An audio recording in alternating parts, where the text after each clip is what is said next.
Hello बच्चों, क्या हाल चाल है। चलिए डिस्कस करते हैं प्रॉब्लम क्या कहता है।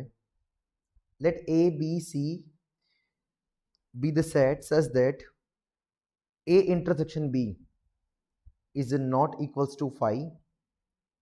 मतलब ए और बी का इंटरसेक्शन फाई नहीं है, और ए और बी का इंटरसेक्शन एक सेट है अपने आप में, वो सी में बिलोंग्स कर रहा है।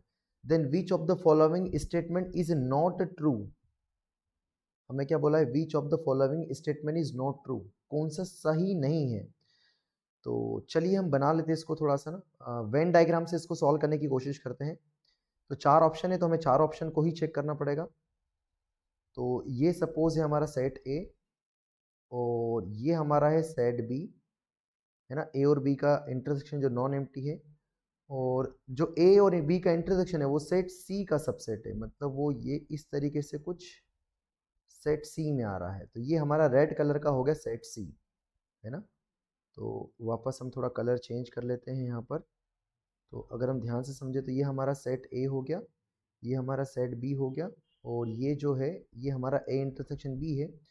तो सबकी थोड़ी नेमिंग कर लेते हैं। तो ये जो रीज़न है हमारा, इसको वन सपोज कर लिया, ये रीज़न हो गया हमारा टू, ये दोनों का कॉमन हो गया थ्री, ये हो गया हमारा फोर, और ये जो बचा हुआ रीज़न है फाइव है। तो जो ए है उसमें कौन कौन है हमारा, ए में आ जाएंगे वन टू थ्री, मैं थोड़ा आपको लिख देता हूँ। बी में आ जाएंगे हमारे, बी में आ जाएंगे हमारे थ्री, फोर और फाइव, और जो दोनों में कॉमन है हमारा ए इंटरसेक्शन बी है, वो है हमारा केवल थ्री। ठीक है। सी में कौन आ जाएगा, सी में आ जाएगा हमारा टू थ्री फोर, है ना। तो जो ए इंटरसेक्शन बी है वो हमारे सी में बिलोंग कर रहा है। तो उल्टा हम चलते हैं। तो सबसे पहले हमें पूछा कि B intersection B not equals to five.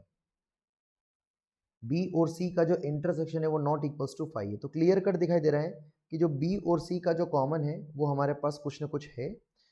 तो नॉट इक्वल्स टू फाइव है, तो बी और सी का नॉट इक्वल्स, जो बी और सी का इंटरसेक्शन है वो थ्री और फोर है।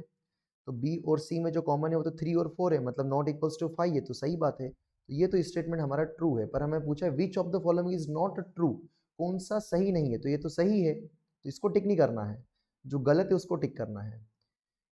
ठीक है, अब हम ऑप्शन इसमें देख लेते हैं। ऑप्शन थर्ड चेक करते हैं। तो थर्ड है A minus B is belongs to C.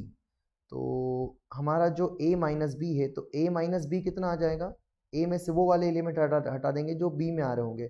तो वन टू बचेगा a माइनस बी, है ना। तो वन टू हमारे c में नहीं आ रहा है ना। तो हमें थोड़ा एक इसका वेन डायग्राम ऐसे बनाना पड़ेगा। तो कहने का मतलब क्या है कि a minus B belongs to C, then a belongs to C, ऐसा बोल रहा है। तो अगर हम ध्यान से देखें तो हमारे पास जो a माइनस बी जो इस गिवन इन्फॉर्मेशन के हिसाब से आ रहा है, तो a माइनस बी हमारा क्या आ जाएगा, वन टू आ जाएगा।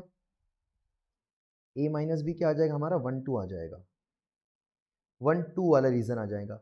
तो a माइनस बी मतलब कौन सा आ जाएगा, वो वाला जिसमें से a में से वो वाला हटा देंगे जिसमें b आ रहा होगा, तो वन टू वाला बचेगा।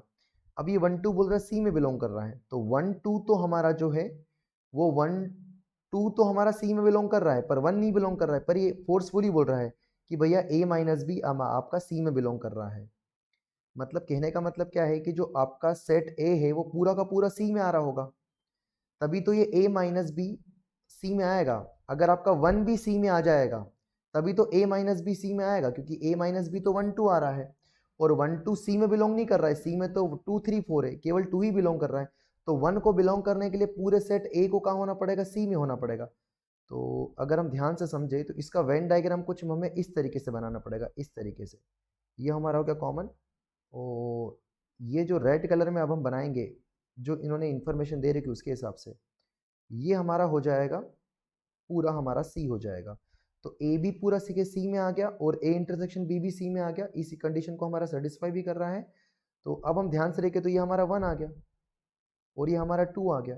तो a माइनस बी कौन आ गया हमारा, अब इस डायग्राम के हिसाब से a माइनस बी हमारा है, a माइनस बी कौन आ रहा था यहाँ पर, a माइनस बी कौन आ रहा था हमारा, a माइनस बी जो रीजन है वो हमारा आ जाएगा पूरा का पूरा, ये हमारा पूरा c है, a माइनस बी आ जाएगा वन।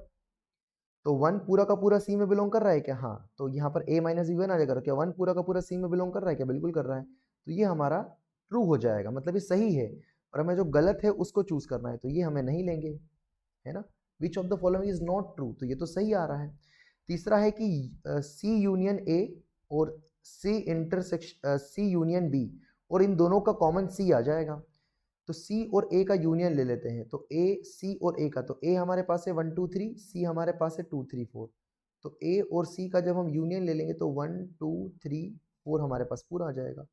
और सी और बी का भी यूनियन ले लेंगे, तो सी और बी का जब हम यूनियन लेंगे तो 2 3 4 5 आ जाएगा, 2 3 4 5 आ जाएगा। और हमें पूछा है कि इन दोनों का कॉमन लेना है, तो इन दोनों का जब इंटरसेक्शन देखेंगे दोनों में कॉमन का आ जाएगा, 2 3 4 यहाँ पर भी, 2 3 4 यहाँ पर, 2 3 4 दोनों का कॉमन आ जाएगा, और 2 3 4 ही हमारा पूरा का पूरा सी है, तो ये इक्विवेलेंट आ जाएगा, सी आ जाएगा। तो ये बिल्कुल हमारा सही स्टेटमेंट है। तो ये बी 2 भी सही है, 3 भी सही है और 4 भी सही है, और हमें पूछा नॉट ट्रू, मतलब यही नॉट ट्रू होगा, तो ये हमारा सही ऑप्शन हो जाएगा। तो इसको भी हम समझ लेते हैं, है ना, इसको भी हम वेन डायग्राम के थ्रू समझने की कोशिश करते हैं। अब हमें बोल रहा है कि a minus C belongs to b, पर अभी हमने देखा a माइनस सी, मतलब a में से अगर हम c को माइनस करेंगे तो b में बिलोंग करना चाहिए। तो अभी हमने देखा था कि a माइनस सी कितना आ रहा है, a माइनस सी वो वाला एलिमेंट केवल 1 बचेगा, और जो 1 है वो b में बिलोंग कर ही नहीं रहा है ना, a माइनस सी हमारा 1 आ गया, और 1 जो है हमारे b में बिलोंग नहीं कर रहा, 1 तो 3 4 5 है, हेंस ये हमारा क्या है, फॉल्स स्टेटमेंट है, और हमें यही जो गलत है नॉट ट्रू उसी को टिक करना था, तो ये हमारा ए परफेक्ट हो जाएगा। आई होप आपको वेन डायग्राम के थ्रू अच्छे समझ में आया होगा। Thank you.